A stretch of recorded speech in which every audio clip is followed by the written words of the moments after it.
Hi everyone, so this is an astrology video. I have been teaching myself how to read birth charts. I am by no means all-knowing of astrology. I have a lot to learn, but I wanted to dabble in it because it's something that I'm really interested in, and I thought I could share it in an easy way since I've been able to teach myself it. I'm still learning and figuring everything out, but I think it helps me as well showing you. To begin with, when reading birth charts, there's a lot to consider. Yes, you have to take everything with a grain of salt and you have to see the big picture of it. I wanted to go over in this video specifically the calculation instructions for assessing your balance of elements. This is really useful for knowing what elements or element you're dominant in or lacking weak in. This was really interesting for me. I learned about myself. I'm gonna do it for my sister as well, just so you guys get an idea from scratch of me doing it. I got my information from astrolibrary.org. It's super useful. They have lessons that you could go through and it's really helpful. They have really nice worksheets as well. For example, I have a balance of elements worksheet. See it right here? It's really helpful. I'm gonna do this for my sister. I already did mine. As I was going through the lessons, I wanted to do my own so I could see what it's like, and I was also super curious. From what I read, it's common to have a very even distribution. Mine is not like that, and I don't think my sister's is gonna be like that either. I'm very water dominant. If you have 5 or more points in one, then you are very dominant in that element. And if you have less than 2, then you're pretty lacking and weak in that element. This was a bit surprising when I did it for myself because I was very lacking and weak in fire. And it's funny because usually when people meet me, they think that I'm a fire sign, and I'm not.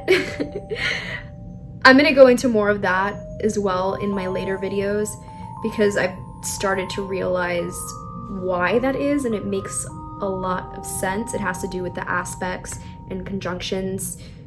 So yeah. So I'm gonna go over briefly mine, and then I'm gonna do my sister's. And to do hers, I'm gonna go through Astro Library and put in her information so I could get her birth chart and just plug it into the worksheet that I have. When it comes to calculating the balance of elements, we give 2 points to the following: element of the sun sign and element of the moon sign. So my sun sign is in Pisces, so we give 2 points to water. And my moon sign is in Cancer, so that's another 2 points for water. So you could already start seeing where this is going. I am very dominant in water, which makes sense. I'm a very emotional and compassionate person, so that's really not that surprising. I mean, I think when you're doing this for yourself, you obviously need to know which signs are fire, which signs are water, which signs are earth, which signs are air. So for water, we have Pisces, Cancer, and Scorpio. For air, we have Libra, Gemini, and Aquarius. And for fire, we have Leo, Sagittarius, and Aries. And finally for earth, we have Virgo, Capricorn, and Taurus. And I recommend plugging in your information into Astro Library. They do it for free. So you need to know the time you're born, day, and location, and it calculates it for you. And yes, it gives you insight as to their interpretations of your placements, but I think it's really important to do it for yourself, get to know how to read it yourself so you have an idea. It does not do the balance of elements for you. That is up to you to do it. So that's why I'm showing you how to do it yourself. All right, so for the following, give 1 point to each, and that is the element of the rising, which mine is Gemini, so that's a point for air. my element of midheaven, which is also MC, and that's in Pisces, so I give another point for water. For element of Mercury, mine is in Aquarius, so I give a point for air. And for element of Venus, mine is in Aries, so I give a point for fire. My only fire point. And for my element of Mars, that goes to Pisces, so another point for water. Element of Jupiter, mine is in Capricorn, so I give a point to Earth. For Saturn, mine is in Pisces, so I give a point to water. And finally, we add extra points for the element of the sign of depositor of the ascendant. That sounds difficult and confusing, but basically my rising, which I have already accounted for, is in Gemini. I also have this little rulers thing. It makes it really easy to remember. And it has the zodiac sign and the planetary ruler and co-ruler. And for Gemini, it is Mercury. My Mercury is in Aquarius, so that's a point for air. So I would just add another point for air. We already accounted for that, so it would just be another point added to my element of Mercury, since Mercury is the ruler of Gemini. Then also add another extra point for the sign of the depositor of the sun. So my sun is in Pisces, and in this little thing, we see that Neptune and Jupiter are the planetary ruler and co-ruler of Pisces. I have already accounted for Jupiter, but yeah, my Neptune and Jupiter are both in Capricorn, so I just add another point for that element of Jupiter. So instead of +1 for Earth, it would be +2 for Earth. Same with the element of Mercury, it would be, since that's in Aquarius, it would be, instead of 1 point for air, it'd be 2 points for air. So basically after that, I add it all up, and I have 7 for water, 3 for air, 2 for earth, 1 for fire. And it's obvious this has to equal up to 13 points total, so you want to make sure it adds up to 13. If not, you did something wrong. I'm obviously overly dominant in water. I have 3 points for air, so that comes in second place, 2 points for earth, so that's in third place, and my fire, so sad, it's at 1 point, so I am weak, lacking in fire. It's also important, I have a printout of my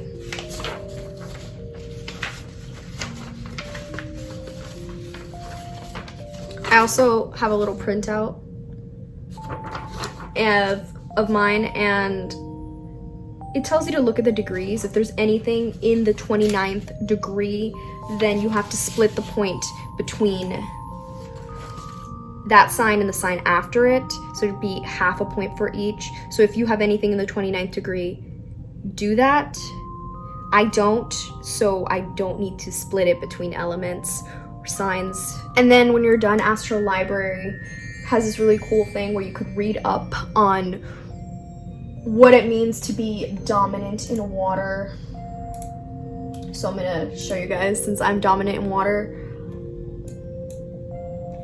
All right, so if you have 5 water points or more, like I do, I have 7, then you are very dominant in that element.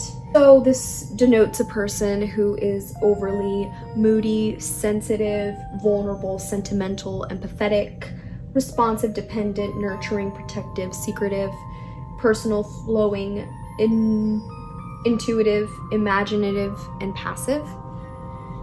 People with water as a dominant element in the birth chart frequently lose themselves in their feelings or the feelings of others, and have difficulty maintaining their separateness. So I think that falls into like the very codependent nature. Their extreme sensitivity often leads them to withdraw themselves. Often quite psychic, they respond with great compassion to the needs of other people, and I think that is very spot on for me. That is true. I do feel that I am like that. So I will then go into weak or lack of fire. And that often means you're pessimistic, apathetic, uninvolved, depressed, unmotivated, and unexcitable. And to me, that just makes no sense because I am not like that at all. I'm very energetic, enthusiastic, positive. So I don't relate to that at all. I found why that is, and like I said, I'll explain that later in my videos as to why I think I don't connect with this, and it has to do with the aspects and the conjunctions. They also tell you about compensations, and these are often things that you could have. I do not think I have any of these actually, but yeah. Once you find out your balance of elements, you could look into your own and see. It offers a lot of useful information. I'm doing my sister's. I just pulled up her information. So let's get started. I have my worksheet.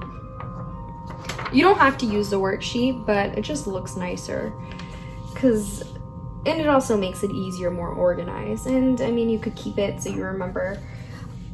All right, so her sun is in Virgo. So we give 2 points to Earth.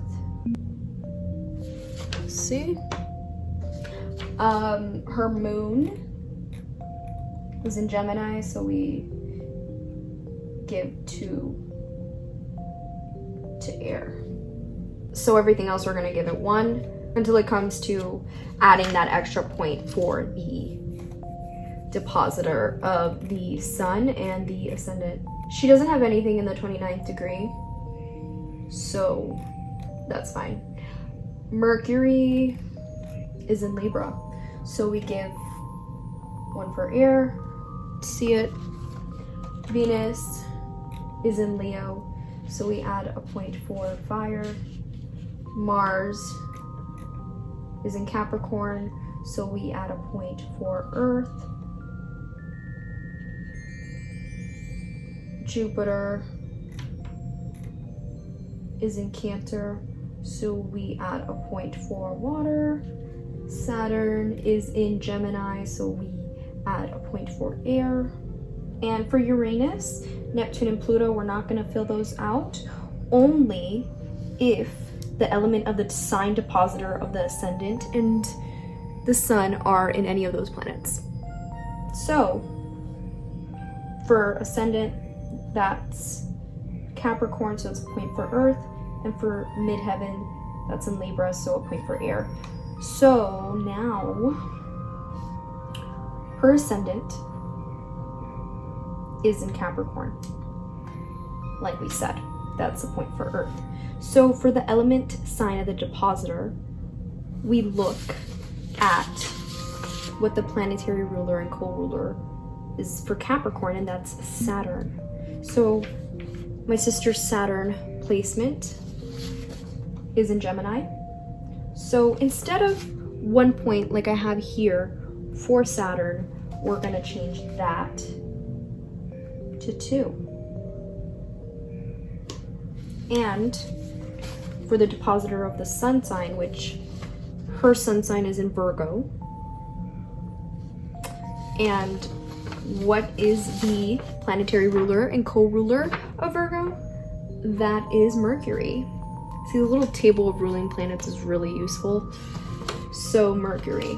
And Mercury, her Mercury is in Libra. So instead of 1 there, we change it to 2, so you can see here.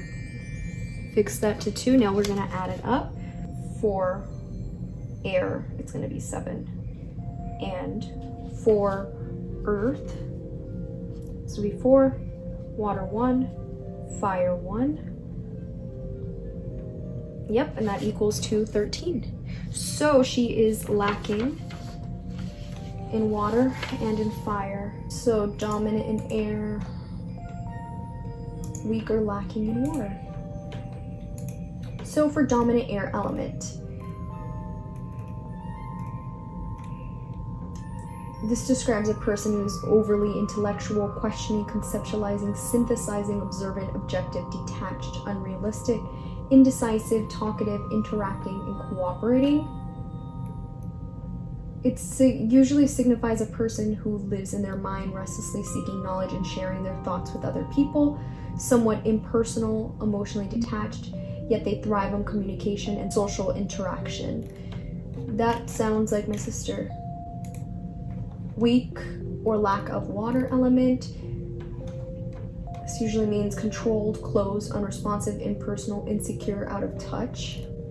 Lack of water in the birth chart, these people have an emotional vacuum, which they attempt to fill by turning to spiritual realms or universal truths. This is an attempt to find meaning in their lives. Their difficulty remaining in touch with and expressing their feelings may lead them to form relationships with overly emotional people or to become addicted to excitement and intensity because they may not be aware of or able to respond empathetically to other people's feelings. They try to prove that they are sensitive by acting out nurturing activities such as cooking a meal by acting overly concerned. So there are compensations for a lack of water in the chart. But even with these compensations, a deficiency exists, an emphasis on mutable signs in the chart. Okay, so my sister has a lot of mutable signs in her chart. I'm gonna go over the balance of qualities next.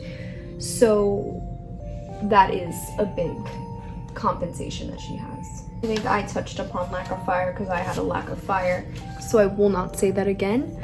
But yeah, so she has lack of water and fire, and she's dominant in air, and earth is right there in the middle. So interesting because her sun sign is in Virgo, and her ascendant is also in an earth sign, Capricorn, yet when it comes to elements, she is more dominant in air. So yeah, and that's her moon sign. Gemini is her moon sign.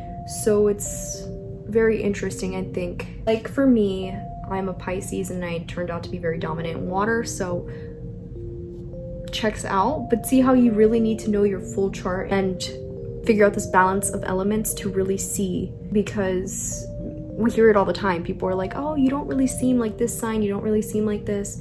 Well, this explains it. So let me know when you do this for yourself how it turns out. More astrology videos to come. I think it's really great that I am teaching myself and able to share that knowledge with you guys.